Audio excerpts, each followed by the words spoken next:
तमाम राजनीतिक पार्टियां अचानक से मुस्लिम वोटरों को लेकर एग्रेसिव हो गई है और अब ये भी बातें उठ रही है कि जितनी आबादी है मुस्लिमों की उसके हिसाब से उनको हक उनका नहीं मिल रहा है। निश्चित तौर पर जिन राजनीतिक दलों ने मुसलमानों को वोट बैंक बनाया और मुसलमान समाज ने भी एकमुश्त होकर के जिस राजनीतिक दल को वोट दिया, उस राजनीतिक दल से मुसलमानों को सवाल करना चाहिए कि जितनी भागीदारी,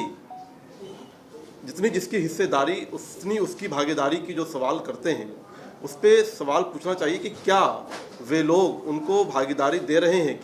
क्या वो मुसलमान जिन्होंने लगातार आरजेडी को वोट देते आए, लोकसभा चुनाव आता है तो सिर्फ 2 मुसलमानों को टिकट दिया जाता है, राज्यसभा भेजने की बात आती है तो परिवार के लोगों को भेजा जाता है। तो इसलिए मुसलमान समाज को आज इस बात को उन लोगों से पूछना चाहिए कि क्या वो सिर्फ वोट बैंक बन के रहेंगे या आरजेडी के गुलाम बन करके रहेंगे, या एक ऐसी विचारधारा जो सबको साथ लेके चल रही है, जो अगर विकास कर रही है, गरीब तबके के लिए काम कर रही है, तो उसके साथ भी आपको जुड़ना है कि नहीं जुड़ना, ये सवाल मुसलमानों से पूछना चाहिए आज। बीजेपी के नाम लेके पोलराइजेशन की बात हो जाती है कि भाई बीजेपी आपके खिलाफ लड़ रही है, तो मुसलमानों को कहता है कि भाई बीजेपी